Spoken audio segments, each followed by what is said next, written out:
Assalamualaikum warahmatullahi wabarakatuh. Saya Direktur Jenderal Badan Peradilan Agama Mahkamah Agung Republik Indonesia. Peradilan agama sangat peduli dengan pemenuhan hak-hak disabilitas dalam mendapatkan layanan yang berkeadilan. Berikut kami persembahkan video layanan informasi tentang tata cara berperkara di peradilan agama. Selamat menikmati.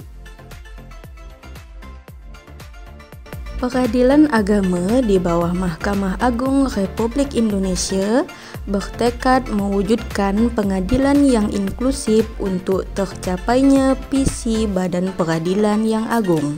Peradilan agama berwenang menyelesaikan jenis perkara antara lain: yang pertama, perkawinan seperti cerai, dispensasi nikah, isbat nikah, harta bersama, hak asuh anak, izin poligami, dan lain-lain. Yang kedua, waris. Yang ketiga, wasiat, hibah, dan wakaf. Yang keempat, zakat, infak, dan sedekah.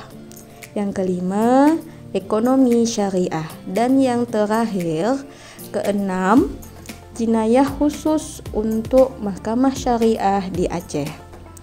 Saudara dapat mendaftarkan perkara dengan datang ke kantor pengadilan secara langsung atau secara online yang dikenal dengan sistem elektronik. Macam mana caranya? Sebagai penggugat, saudara dapat mendaftarkan perkara di pengadilan sesuai dengan tempat tinggal tergugat. Tetapi untuk perkara perceraian, didaftarkan di pengadilan sesuai di tempat tinggal si bini. Untuk gugatan terhadap benda tidak bergerak, di antaranya tanah dan rumah, saudara dapat mendaftarkannya di pengadilan di mana benda tersebut berada. Berperkara di pengadilan agama dapat dilakukan dengan dua cara: cara biasa atau manual dan cara online atau elektronik. Jika saudara berperkara secara biasa, seluruh proses beracara dilaksanakan di kantor pengadilan.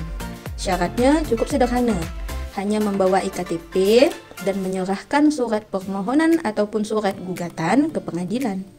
Kemudian, saudara membayar biaya perkara sesuai yang ditetapkan. Habis itu, saudara menunggu panggilan sidang yang akan disampaikan oleh petugas pengadilan ke tempat tinggal saudara. Habis itu, saudara mengikuti seluruh proses persidangan yang dilaksanakan di gedung pengadilan. Saudara dapat juga berperkara secara online ataupun elektronik yang dilakukan secara peribadi maupun diwakili oleh kuasa hukum. Jika saudara diwakili oleh kuasa hukum, maka seluruh proses beracara akan diwakili oleh kuasa hukum saudara. Jika saudara mendaftar secara peribadi dengan cara elektronik, saudara harus memiliki akun e-code yang dibuat di kantor pengadilan dengan membawa iktp. Membuat akun e-code akan dibantu oleh petugas pengadilan. Habis itu, pendaftaran perkara dilakukan secara online dengan mengunggah dokumen permohonan ataupun dokumen gugatan melalui akun e-code yang telah dibuat. Habis itu, saudara membayar biaya perkara secara elektronik sesuai tarif yang sudah ditentukan. Maya yang saudara lakukan setelah mendaftar perkara. Setelah perkara didaftarkan, saudara cukup menunggu panggilan sidang yang akan dikirim melalui email yang telah didaftarkan. Untuk tergugat atau termohon, panggilan sidang akan disampaikan oleh petugas pengadilan. Jika dalam persidangan tergugat atau termohon setuju untuk beracara secara elektronik, maka akan dibantu untuk membuat akun e-code. Habis itu, proses persidangan seperti jawab-menjawab, kesimpulan, pembacaan putusan, dan penyampaian salinan putusan dilakukan secara elektronik juga. Terkecuali untuk pembuktian, saudara harus datang langsung ke persidangan. Jika tergugat atau termohon tidak bersedia untuk beracara secara elektronik, maka proses persidangan selanjutnya dilakukan secara biasa di gedung pengadilan. Untuk informasi lebih lengkapnya dapat diperoleh melalui website pengadilan, call center di nomor 021 290 79212.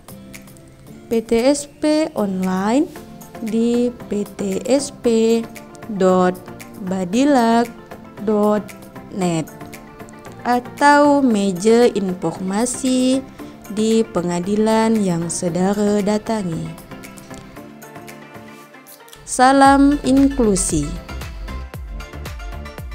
Inklusi, yes.